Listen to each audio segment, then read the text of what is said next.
can you set the stage of, I guess, how old and deep the path of Tantra is and understanding Eros as a doorway to the divine? Mm-hmm. How do you think about that? Juicy. Yeah. It's so interesting, just the path, like I think people get into this like, well, which path? The meditation path, the Tantra path, the left hand, the right hand.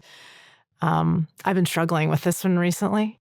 Just should I become a monk and be celibate and just do that path? And I've been on the Tantra path for so long. And should I stay on this pleasure path? One of my beloveds, Christian, he's always saying to me, we've done the locusts and the meditating and the desert and all those things for many lifetimes. Like, no, this one's all about pleasure. Like, we're going to really do the pleasure path. And I had this vision recently where I was listening to this beautiful piece of music. And it's a 16-minute song that I just absolutely love. It just takes me on a journey every single time. And I close my eyes. I'm deepening into the music, deepening my breath. And on one side is all these monasteries. And it's all these monks in the monasteries with all their robes.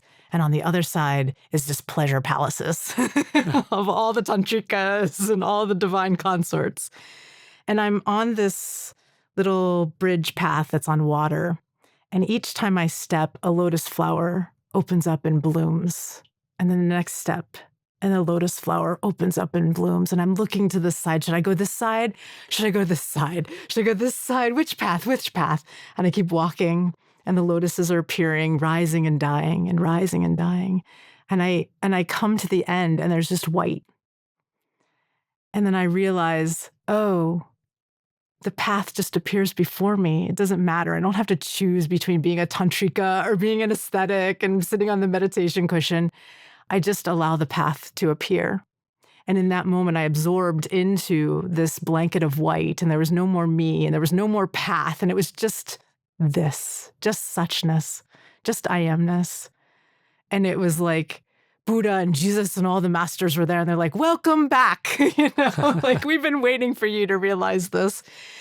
And it was just such a profound moment because I think I've struggled so much with, is it the Tantra path and all the things I've been teaching, or is it this monk path? And to just have that all let go. And to answer your question, coming to that, Tantra is very ancient, and it came out of the ascetics saying, no, this is the way, this is the path. The path is to denounce the world, let go of the world, let go of pleasure, become celibate.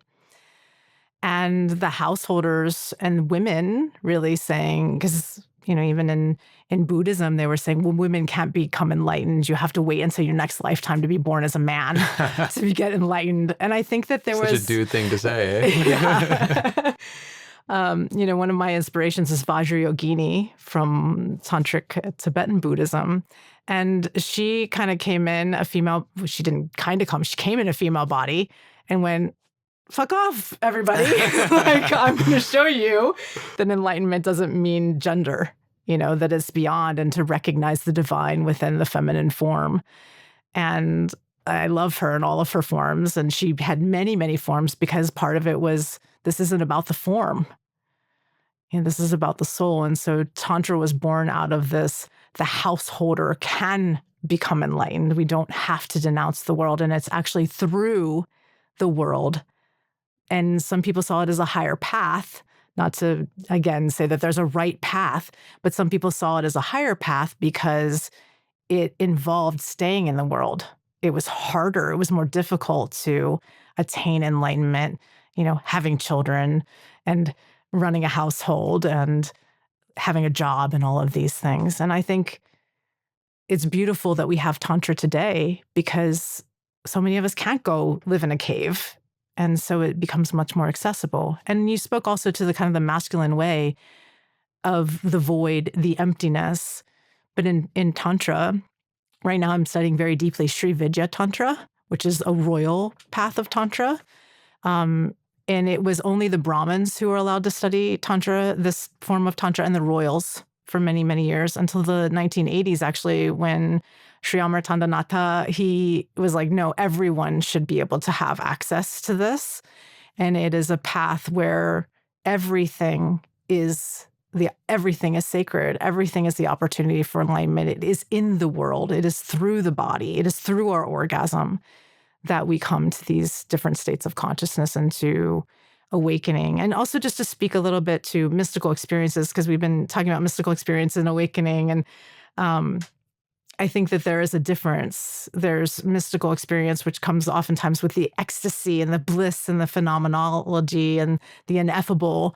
And then there's awakening, the awakening that is when consciousness wakes up from itself, from the me, from this identity, from the self-centeredness into what it truly is. And, this is know thyself. And so I feel that when we truly know thyself, then we truly love thyself, because we wake up from the personal I, from the me. And people talk about loving yourself all the time. And I think a lot of people think that that's like hot baths and like self-care. But for me, it is awakening to the truth of who you are, because when you understand who you are, you can't help but love yourself. And the end game of all this sex and all the things that we're talking about really is unconditional love for you, from you. And when you have unconditional love for you, from you, then everybody gets it.